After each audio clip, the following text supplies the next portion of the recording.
Welcome to the Rough Fish Registry. We're here for episode number 4. Number 4. That's awesome, man. It's So pretty excited. cool. Yes, people are actually listening. They are indeed. Yes. So Bring that mic a little closer to you there, boss. sorry. Do I need to eat it? That's probably a little better. Okay, right there we go. So, this episode, we coming off an awesome episode last week with Jeff Kneeball. Got a lot of good information and cool stories from that. And we figure we'd just jump into something with me and Pate and just go over kind of what we keep in our boats for an average tournament night. You know, we're going out to shoot an overnight tournament. You know, go from the front of the boat to the back of the boat, what we keep in it, and what we have found works for us. Mm-hmm. So, Yeah, no, the things that if you're going to be shooting your first tournament, or maybe you're just, getting ready to go out for your first night on the boat, there's a couple things that you just kind of want to have, and you either take that advice from somebody or you learn the hard way. yeah, don't forget the keys to your boat. I mean, that number 1. Number 2, plug. Maybe the plug's number 1. Plug is number 1. Yeah. Then keys. Yeah. That'll inevitably happen. I've never done that. You've never done it? No. Like forgot a plug or like didn't put the plug in? I've never forgot to put my plug in the boat before I backed down the ramp. Okay, so I did that. I mean, it wasn't 2 days before that somebody was like, just friggin' haul. Just get on plane and it'll suck it all out. I also had a bilge pump, so it wasn't too big of a deal, and was able just to pull up right to the bank. But that would have been bad to figure out once that could. So you do that one time, you check every time going forward. And make sure you have an extra plug in the boat. An extra plug in the boat is a good thing to have. Item as well. number 1 on the list: extra plug, because you are not going anywhere without that. No. Well, you are, and it's straight to the bottom. Yeah. Oh gosh, your jokes are funny. I know. My wife doesn't think so. Hey, and just a public service announcement. My wife listened to the very first episode this week. Yeah. And she said that, Chase, you mentioned that you had a wife and kids, but I didn't. Well, you reminded me to mention that. I know. So I do have a lovely wife named Valerie who allows me or puts up with me. And I've got a 2.5-year-old son and another one about 2 months away. So there we go. Plugging the family. Yeah. I don't even know if my wife knows I'm doing a podcast. I think she thinks me and you are just hanging out and talking about bow fishing for a couple hours a day. That would, yeah. I mean, that's basically what we're doing, but it is. It's being recorded. So. Sure, yeah. So, we're rock stars too, though. Have you been on the water here lately? No. Not since we went out and shot them buffs Mm-mm. a couple, 3 or 4 weeks ago. Working on the boat. Yeah. I went out, I guess last night, and it was, I guess it'd be a week ago last night, and it was pretty good. Saw quite a few buffalo, one grassy, a couple gar. Yeah. Yeah. Kill anything? Yeah. I went to the lake, didn't I? Oh. Booyah. Take Good point. that. Yeah. Yes, we did. We killed some buffs and took a guy that's only been one other time, and he whiffed on the grassy. He wasn't a big. Ooh, We just broke a desk. look out! Did he dump a tube of arrows? No, did not. Oh. He did not. Good call. He Good. just whiffed on the grassy, which I'd rather him dump a tube of arrows than whiff on a grassy, because we were in the shallows. Oh. Yeah, you could have saved him. Yes, I would have went in. So it was nice enough too. Oh, it was beautiful. It was like 80 degrees Golly, in Missouri. I'm just like yesterday. Everything over here. You're kind of like pulling what I would imagine some folks would do in their very first episode, like knocking the mics and making a lot of noise. And well, I've got this big bag that I brought in. That's actually what I keep in my boat. Oh, okay, right. Yes. That's what we're talking about today. Yes, so that's why I have this big bag on top of my desk. Pate'll post a picture of that up probably. But So just to kind of go over, me and Pate shoot totally different boats. I shoot a 2072 high-pressure sodium generator, 36-volt troller, 15-horse kicker. I mean, I got a tank of a boat that I go out on. And I'd assume I keep a lot of similar things than Pate keeps, and then I'm assuming I'm going to have a lot of stuff that he doesn't have. Mm-hmm. So accurate. I'm just going to dive right in, and I'll start off. I've got a compartment up under the front of my boat. Like Jeff said in the last episode, always have life jackets. Up under there is where my ballasts and all that stuff is, so I keep my life jackets. It's a pretty dry area. And then I've got 2 boxes kind of down the, I guess, under the walk-arounds of my boat. One side I keep push-pull. Definitely would recommend having a push-pull on the boat. No matter what kind of boat you've got. We used it that night, didn't we? We did. More than once. Yeah. We had to actually fire up the big motor to get off that tree, I think. Maybe that was the next night. We used all 250 horses to get off the tree. That's right. That's right. They were galloping away. But so I keep a push pole, my gaff, and then I keep a trolling motor on one of my side boxes. And then the other side is where we keep our bows. I've got a case for my Oneida, and then for my backup, which is a Browning Barracuda, I've got it in there fully set up, ready to go. So that's an extra reel seat and reel already in the boat, just on my backup with a rest on it. And then, as Pate said, I've got a 4-inch PVC tube with caps on both ends that I keep my arrows in. I keep my regular old muzzy arrows, 2 barb muzzies in one tube. And then I've got another tube that I actually keep all my, I call them, it sounds official, my tournament arrows. My RPM NGR shafts with NRG shafts, yeah, and with the interlock grapple head on them. So from there, it's basically diving into this little bag that I've got. If you want to know what this bag is, it is a Bass Pro Shops Extreme 370 qualifier bag. That sounds legit. Also known as a duffel bag. But it came with it's got like 2 big compartments on both ends, and then it's got a big compartment on the front. It's pretty awesome. No, I'm a little jealous. No, but then it came with, hold on, let me get them out of here. Do you have a BAA certified scale, Chase? I do not. I need to get one. You need to get one of those. So I've got... Oh, you've got all kinds of stuff in there. This one's kind of empty. I hadn't got around to filling I actually need one of those bolts.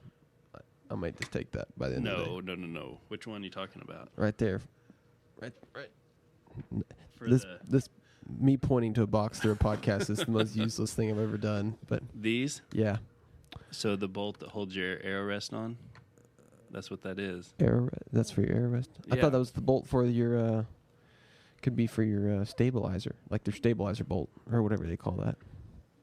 I don't know. Mine always has one. I digress. Moving on. Okay, moving on. So, I'm just gonna... So this box came with 4, like, little tackle boxes in it, and they've got dividers you can cut out and kind of shape and put wherever you want to put. So, starting off on the left side of the bag, in the compartment, I've got my reels. It's kind of depressing right now. I've only got 2 reels in it. All the others are needing repair or at the house. Is that because they break so often, or no? Oh, okay. Just because we shoot big fish and they get worn out. So I did add 2 more reels to my addiction. You've got a real problem. Yeah, I thought I wrote on this one somewhere. Were you trying for the pun in the social media post? Yes, I was. It was apparent. Yeah, I got a chuckle out of it. As long as somebody did. So in this bag, I've got 2 extra reels. In the front compartment, this is just kind of my miscellaneous compartment, and Paige is going to probably laugh. I've got 2 500-foot spools of monkey wire, 2 rolls of electric tape. Can't leave without electric tape. And then I've got the Hot Hands, the body warmer pack, the big ones. And then I've got a package of the toe warmers also. Somebody will make fun of you for that. You know, it's not a fashion contest. I want to be comfortable and not cold. So let's put these back in here. And then moving on around, I've got a can of Real Magic. You ever use this stuff on your? With the retriever, you may not need it. I never have. No. It's just Real Magic. It's increases sort of lubricant. Yeah, increases casting distance and reduces line memory. Basically, when I put line on a reel, I spray it down real good, soak it, and then some guys will actually drill holes in their caps of the reels, and then they'll spray it in through the hole kind of throughout the night or whenever they feel like it's starting to hang or not come off the spools good. So, yeah. I think it's a silicone spray is what it is. Okay. Yeah.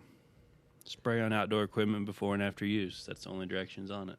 Okay. So it just cuts down on the moisture. Yeah. I sprayed on myself because I'm outdoor equipment. That was horrible. We're going to go back and delete that. Yes. So, moving on to my other compartment, I have a trolling motor prop. That's the only thing in this one. That's a good one to have. Yes, a trolling motor prop. I have broken. Let me see that trolling motor prop too. So many. The other thing that to think about on the trolling motor prop, the guys at Marine Repair Center showed me this, is you can actually, so where that little bar, so you slide it over the shaft and that little pin. The pin that holds it, that basically turns it, yeah. That turns it, yeah. So obviously those you've twisted those nasty, they break all the time. You run a screw in it? Yeah. So if you run a screw on, and I'll post a picture, but if you run a screw on both sides of that, it'll help from wearing out that plastic. And if it does wear it out, it catches a screw and it doesn't let it. Yeah, it won't ruin the whole thing. Yeah. By spinning it out. So neat little trick. When I ran my troller boat, I'd keep like 2 on the boat, 2 props, and then I'd keep 5 or 6 pins. Yeah, I'll get into the rest of it, but so yeah, that's kind of what's in the outside part. Now into my goodie box. I'm just gonna start at the top and go down. So I've got. This is kind of my arrow/reel repair kit. So I've got little screwdrivers of various, what do you want to call them? Phillips and standard. I've got a little, I found this sucker when I was putting together something for my kids, like a toy. And it's thin, so when you screw your reel seat on, and then when you got that other bolt you're trying to tighten down, a big wrench can't hardly get in there. Right. So I got this little thin sucker that came with a toy that I had to put together for my kids. I've got some Loctite super glue, just to put knocks on. I've only blown 1 fuse in the boat so far, so I've just got a conglomerate of 30 amp fuses right now. I probably need to get some other sizes, but I figure just put a big one in the little hole and it'll run. It won't burn it up. Yeah. So on to the next little row. I've got some tips for my muzzies. Let's see here. 4 or 5 of them. And then right beside those, I've got some tips for my interlocks. These are actually new tips. And then I've got them separated by a compartment that has a bunch of knocks and crap. Just knocks and crap. It's just knocks.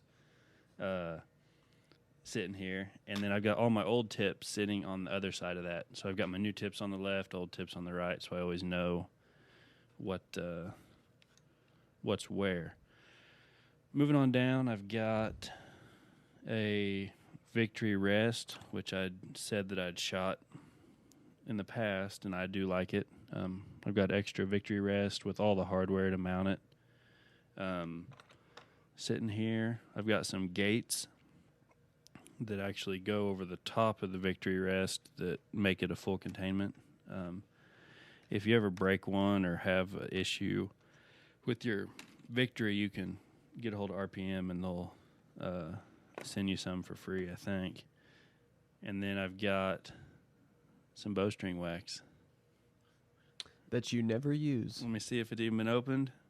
Hey, it's been used by somebody. I don't think it was me. But so I got a tube of his Osprey bowstring looks like Willie Nelson's facial hair. It's just got a lot of stragglers and strings, and it's a real safety hazard in my opinion. So then I've also got 2 RPM Vice reel seats. I don't know why I need 2 of them, but I've got 2 of them in here. It fills the compartment completely across, and it makes it look uniform. I think that's why I did it. Just in case. Yeah, just in case. I mean, you never know if someone's going to break one, or I've seen them break off at where they screw into the bow at, just snap that threaded piece off. Yeah. So that's my first box, and we may post some pictures of that. And then my next box is more like lights and trolling motor stuff, and there's really not much in it at this point. I've got some clear silicone adhesive that anytime you put a light in, I always just put like a little 1/2-inch bead around the light in the socket, so the vibration, if you don't, it'll vibrate out eventually, and you'll lose a light going down the road or the lake, and it'll just bounce around in there. And then I've got my trolling motor pin, nut, and washer in this box also. And then I've also got the 9/16 socket that fits it, just sitting right here with it. So, if you're ever in that tournament and you got to get down there, change the trolling motor real fast, change the blade out, that you don't have to hunt for a socket. You don't have to do any of that. It's all sitting right here, ready to rock and roll. So, pretty smart. Yeah. And then, let's see here. I'm bad on my lights. This is my first full year running high-pressure sodiums. And so I really don't have... I have backup bulbs. I don't have backup ballast or plugs. So that'll be something that I'm going to add this spring to the mix to be able to have that, at least 1 or 2 plugs that if there's a issue, you can pull it out, splice it together. And with those plugs, I'll probably have to add some miscellaneous wiring, hardware, butt connectors or stuff like that. Sure. And then moving on to the back of the boat, we have a toolkit, which is just, there's so much stuff in that. I mean, I don't even know. Seems like the most important ones that always jump. It's like having a wide variety of Allen wrenches. Yes. That's one thing that I always want to. My Allen wrenches are actually supposed to be in this box, and I don't know where they're at. So they get lost the fastest between the trolling motor maybe, or the bows or anything. So it's probably good to have like more than one set of Allen wrenches. Yes, and I'd recommend good Allen wrenches, not the ones that the kind that come on a kit and they just fold out, not individuals. Yes. No bueno. We seem to always use in my toolbox. We always use. Gosh, I'm trying to think what size it is. Someone will probably know this and kill me that I got it wrong. 3/8 I think it's a 3/8 bolt that holds the front covers of my lights on. And we use those if we're having to change lights out. So we use that one a lot. And then we use, mine just went blank. What suppliers that are adjustable? Channel locks. Channel locks, yeah. We've got a channel lock. We've had this one pair of channel locks for probably 5 years. I don't know how we haven't lost them, kicked them in the water or what, but I bet we use them every night for something. Mm-hmm. And, you know, just some miscellaneous screwdrivers and stuff like that. I've got a backup prop for my kicker motor in the back. I've got extra gallon of oil for the outboard. And that's really it. That's really it. That's all. I mean, it's not much. No. No, I mean, not to mimic the exact same things that you just said, but you know, especially if you are on a trolling motor boat, the one things I will preface is whatever kind of connectors you're using, whether you're running straight to a battery, so having some additional connectors, or how a lot of times guys will use this plastic, what's called an SB50, and they just plug in together. Are those the big square ones? It's the big square, yeah. Okay, yeah. Yeah, so I can post a picture of that. If you have extras of those, like an extra, you know, 'cause sometimes say you're spinning around in circles, and maybe you've twisted your trolling motor around and around and around.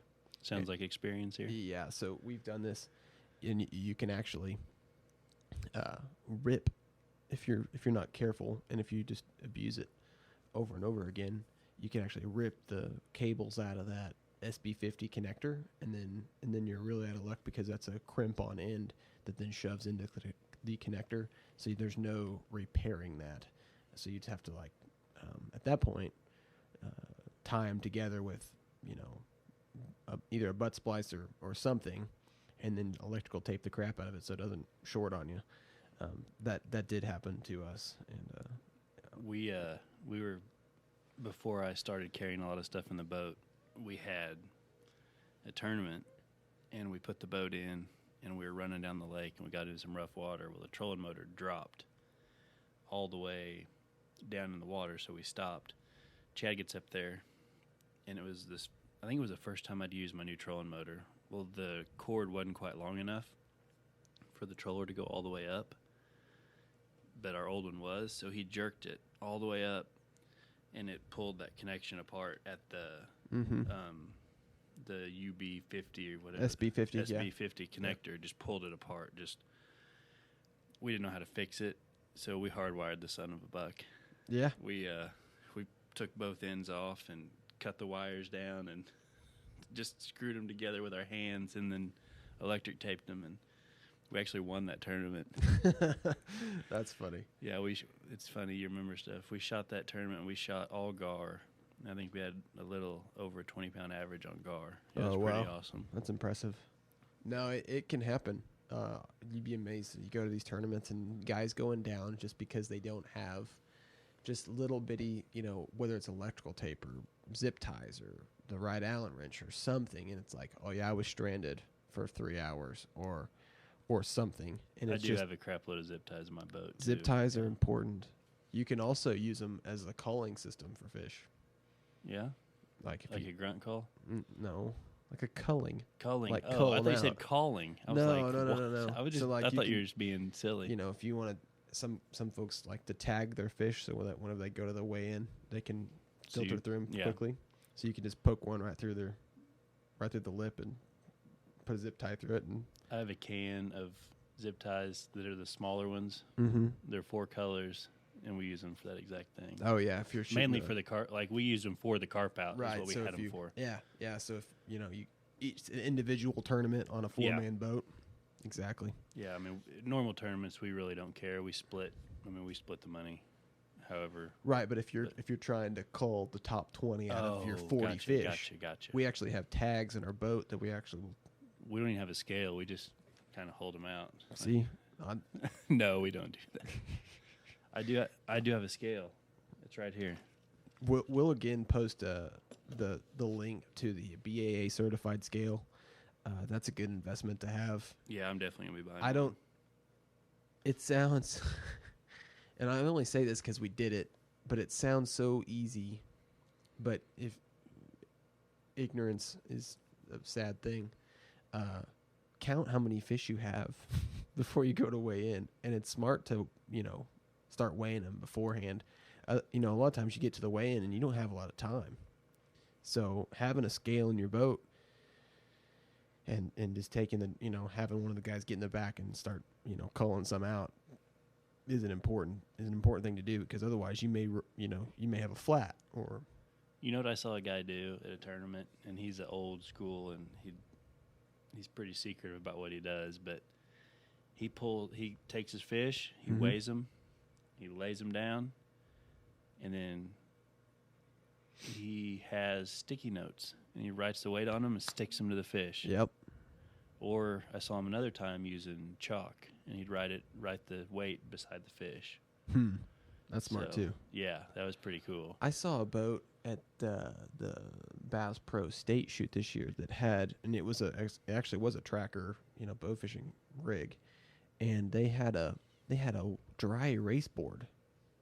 That's a good idea. Like numbered with and they had tags like on the dry erase board. So like they'd say fish number 1 weighed X, and then they'd throw fish number 1 in the bucket. It was like, wow, somebody. They must not shoot a lot of fish. I was like, that boat must not be very chaotic, because my windscreen on our boat is covered in blood because they just fly. You get disgusting. It's like, it's a hammer. Blood spraying everywhere. That's true. But I saw that and was like, you know what? I don't think I could pull that off just because, it's so hectic. But daggum, that's a pretty good idea. Yeah. I wonder if you could take a ear tag for a cow and just pound it into one, and then write on it, and then throw it in your fish box. We should just, what's an ear tagger cost? Like $20, $30? Yeah. Bag of fly tags, and you got them, punch them through the tail, and cut them at the end of the night. Heck yeah. We may have had an idea here, folks. That's right. the first good one of the episode. Yeah. So your boat, it's a 1860 troller rig, is that? Yep. So really, and we don't have to run a generator. I'm battery powered. I'm a battery guy. So, electrical connectors, super important. Electrical tape, wire cutters, wire strippers. I usually just have a toolbox with all those things that Chase mentioned. Extra tips, extra parts, 2 sets of Allen wrenches, a hammer, socket set, a prop wrench, which is important for your big motor, and if you have a kicker, for your kicker motor as well. Do you have an extra big motor prop? I do have an extra. I actually have 2. I don't always keep 2 in the boat, but they told me if I break a prop that I'm probably going to be replacing the whole motor, because it's a solid. The prop hub on the Pro XS's with it's called a Torque Master lower unit, or gray lower unit. Mm-hmm. They're a solid billet prop hub, so they do not give. So if you hit something, it's not fun, from what I've heard. Yeah, you don't want to do that then. No. That would be bad. That's why I don't carry an extra prop, because if I need it, I'm probably going to be dead. You evacuated the boat quickly. Yes. Involuntarily. Yes, exactly. Yeah. So just a normal toolbox of and you don't have to pack the whole thing. Just know what you might need. Just take an inventory of your equipment, an inventory of your items on the boat, and just say, okay, so I'm going to need a 9/16 for this, and I'm going to need a 10 millimeter for that, and then a prop wrench, and then just cut it down to that. You don't need 40 pounds of tools, because at the end of the day, it's just an additional 40 pounds. You're going to use 2 of them. Yeah. Hopefully you don't have to use any, but you want them if you do. So what we've done is we've just kind of, this is our, I guess, 5th year bow fishing, whatever. I'm so bad with numbers. If I ever make a mistake, I had this thing for 12 years, and the next time I say I had it for 10, hey, I'm in the ballpark. Yeah. So we're not politicians. Yeah. So I've been going at this for about 5 years, and anytime we have something break or have to fix something, that's when I always try to figure out how to get it into the boat at that point. Yeah, definitely. So when I was talking about those SB50 connectors, if that's what you're using to make the connection for your trolling motor, keep an extra 2 of those. That way, if you do tear them up, you can have a clean connection and just fix it right there on the spot. I keep saying Allen wrenches and electrical tape, but there's really not much, you've just got to have that kind of stuff. Man, some folks carry extra lights, maybe one extra light. I don't. Not that I don't think I never did when I ran LEDs. I had one go out the whole time. Yeah. No, I really don't think it's that big of an issue, but it's, if you're really hard on stuff, I would say if you're running a smaller number of lights, so you've got like 6 or something, and you've got 2 off the front of the boat, and if one of those goes out, then yeah, you're kind of in trouble. You know what I did keep on the boat when I was running LEDs? Extra brackets for my lights. Ah, smart. Yeah, I broke. Once the brackets that came on the lights, they were sea lights. They lasted 2 years, but once they started breaking, I mean, it was like I couldn't keep up. I ended up having new brackets made from a local guy. They were like $8 a piece or something, just bent. Yeah, just bending whatever. Yeah, and I mean, I didn't break one of those. They're about twice as thick as what the original ones were, but I took the original ones that were still good, and I kept them in my boat in case I did have some sort of issue. Gotcha. Good call. What I'm trying to think that, extra. Another thing I will say is one thing I needed and I didn't have is some extra wire just for lighting connections. Say maybe something gets hot, you blow a fuse. Extra fuses are pretty important, but you need to make a new connection. Some extra wire in hand is definitely a good thing to have. Don't need a lot of it, just maybe a foot or 2, and that'll get by for the most part. One thing that I have seen that I would highly recommend, if you are running LEDs or any kind of lights off of a battery directly or off of any kind of electrical system, make sure it's fused. Don't just run a hot wire. And I say that again as somebody that did that, and it's not like it turned into a ball of flames, but you can see some issues whenever things get a little hot and maybe start melting a little bit. So a fuse can help you from potentially having a very poor situation out on the water. So yes, just a little boat building tip for sure. The other thing I think is also important is one of those 50 amp trolling motor fuses. I don't know, like an inline fuse with the reset on it. With a reset. Yes. Don't get one without a reset, because they'll say, well, it's got an automatic reset. Well, that oftentimes is temperature regulated, and until it cools down, it's not coming back on. So, let it cool down a little bit and then hit the reset. But otherwise, it could take, if you're in the middle of summer and it's hot, it might take a while for that thing to cool off. So a resettable fuse is important. First time I ever, on my old boat, my troller boat, I ran converters. So I ran a 36-volt troller system with converters and run my lights and everything off the generators. And we fished our first tournament ever. And we fished probably, I don't know, it's been a couple hours, and trolling motor just quit. And I'm like yelling and like, son of a, and biscuit.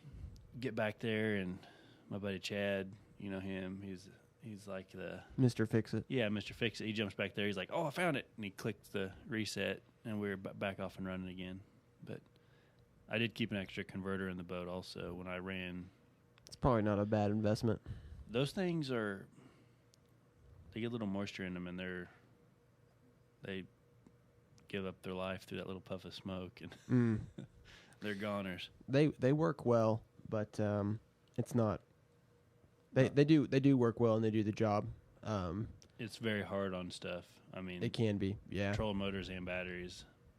Mm-hmm. One of the PowerMax has a bow fishing version now, and the only difference is from what I understand, is it has a lower nominal voltage. So instead of pumping, So not define nominal. so I can't define nominal, but what that means is, I guess I can if I, in my own hillbilly. Okay, what does it mean? So basically, instead of sending out a charge at like 14.3 volts, which is what a battery tends to want to be charged around, right? So if you hook a voltmeter to your truck while it's running, you'll see the alternator's charging around 14.4. Mm-hmm.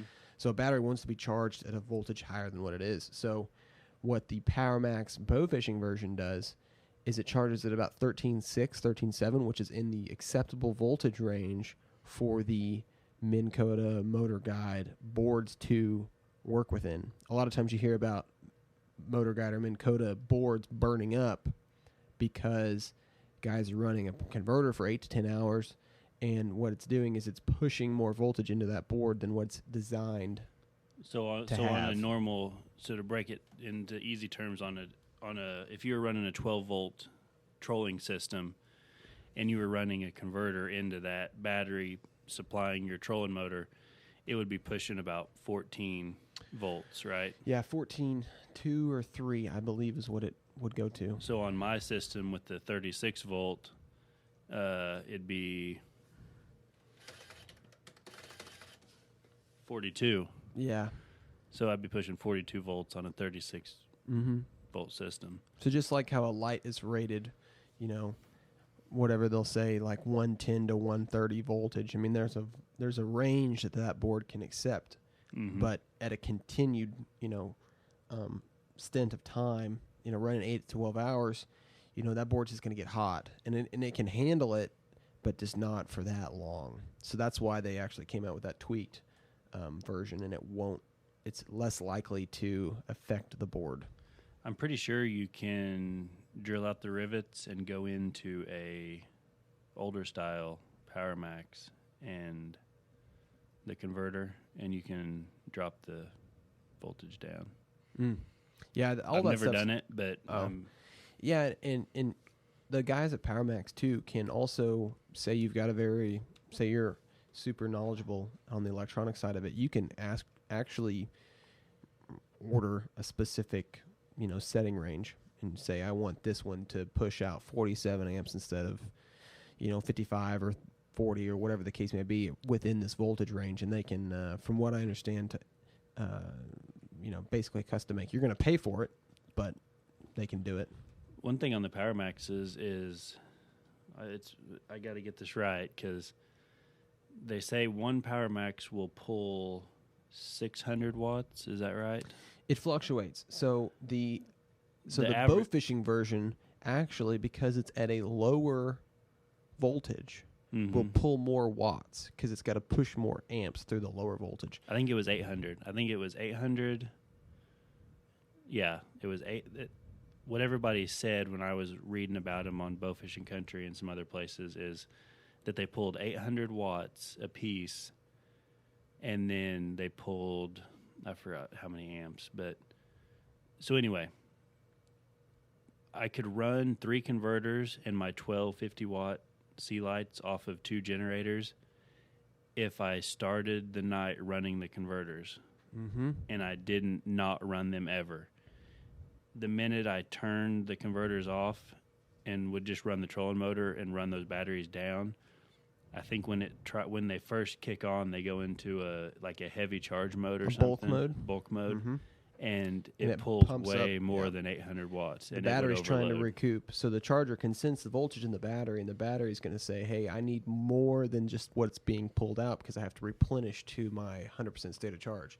So it's actually going to be pulling more energy than what it, because you're trying to refill and use at the same time. So that's a good point. And the other thing to note is that if you do, buy a generator, look at the max continuous wattage, not just what it says 2000 or 2200 on the side, because if I recall, on the 24 volt bow fishing model, it will pull like 1640 watts. It'll almost pull too much that one 2000 can't take it. So my Generac IQ 2000 will not run it. It's over the threshold of the max. So would it run 12 volts? It will run 2 12 volt standard models because at that higher voltage, it's less of an amp draw, which is less wattage. Gotcha. So yeah, that is probably a conversation that we should, in an episode we would have in and of itself, just talking about converters and that, and maybe having the guys from PowerMax on. I think they'd be more than willing to do that because there's a lot going on there, and a lot of people just want it to plug in and work, and it's not always that easy. So yeah, I think that was a pretty good wealth of information. Yeah, or not so much, but hopefully it was somewhat entertaining. Yeah. So what else is in your boat? Not much. Let's like tool chest and toilet paper. Oh yeah. I almost forgot. You got to have the white gold. If you don't, you're in trouble. I mean, I guess you could get up on plane and drop trowel and hang off the back, but that's probably I'm out. Dangerous idea. We keep baby wipes. We're big time in it. Baby wipes. Wow, you guys like Ritz-Carlton living right there. Yes. Got a dispenser. I don't know how many pictures. I don't know how many pictures I have on my phone of a teammate on the bank taking a dump. I really don't think. I normally take care of business before we head out, and even when we shoot the Ironman, which is a 24-hour tournament, I go when we move spots. I can pretty well. I mean, unless you've ate some like bad Taco Bell or something, I normally try not to. But yeah. No, I don't know. I can remember two instances where guys had to get on the bank in the middle of the day, and they weren't very bashful. Just part of it. It is. I always keep some extra water. Yeah. I don't know. To drink. Yeah. Yeah. That's about it. I think that covers it pretty well, I think. Yeah. I mean, it doesn't have to be a long one. No, we're at 42 minutes. That's probably pretty good. Holy moly. I know. We talked quite a bit more than we thought. Yeah. Yeah. So, anyway. Well, guys, be sure to subscribe. Review. Leave us a review. Subscribe on iTunes. Share on Facebook, Instagram, whatever the case may be. Are we going to keep putting them on YouTube like we have been? I can. Yeah, it's a little more work, but that's all right. Yeah. It's cool. If there's one guy that's like, hey, I can only listen to it through YouTube, we'll do it. But if it gets down to like 2 views, I'm going to stop. Yeah. But I think the last one still got like 70, so it's still working. So if people with iPhones were like me and had no idea what a podcast was, yeah, you basically go into your iPhone. It's one of those apps that Apple will not let you delete off your iPhone. Yeah, it's purple, and it's got a little like eye with a little circle around it, 2 circles around it, and if you click on that, it'll come up with an option to search. And you can search by either Rough Fish Registry or just put in bow fishing. And if you search bow fishing, boom, there we are. Podcast comes up, yeah. Second one on the list. So, yeah, just click on that. And once you click on our podcast, you can review it, and then you can actually subscribe it on the right side. Mine says unsubscribe because I'm subscribed to it. But, yeah, click that. You're not even subscribed to your own podcast. No, I am subscribed. Oh, there you go. Oh, sorry. Yeah. Yeah. So those subscriptions help. Not. We don't obviously make any money off this. This is just so that other people can find it, and we can have some sort of data to be able to go. If we want to call up somebody and try to get them on the show, we've talked about a lot of different people and companies, but being able to give them some demographics of who's listening and how many people are listening and some reviews, not like, you guys suck, quit doing this. Yeah. Hey, those are okay too, but just don't do it on iTunes. Just send us a message and say, you guys really need something. I actually had a guy email us. I don't know if you saw that. Oh, no. Yeah, through our Gmail account. roughfishregistry@gmail.com. Yeah, he was super nice. He put, I just want to tell you I love your show. That's awesome. Yeah. It probably was one of our friends or something messing with us, like catfishing us. Yeah. Catfishing us. That's awesome. Anyway. All right. So that's all I got. Any concluding thoughts? If something breaks in your boat, or if you have to fix something, make sure whatever it takes to fix it, you kind of want to have that on your boat. That'd be mine. Yeah. Just make a note. I mean, I'm not meaning like taking your motor apart and right. No, that's really not going to happen. But reels, bows, trolling motor, kicker motor, whatever, the small stuff that you can do on the fly. Just make sure you have a way to fix it. Mm-hmm. Yep. Safety slides. WD-40 and duct tape, baby. That's all you need. All right, guys. Thanks a lot, and we'll talk to you in a week or two.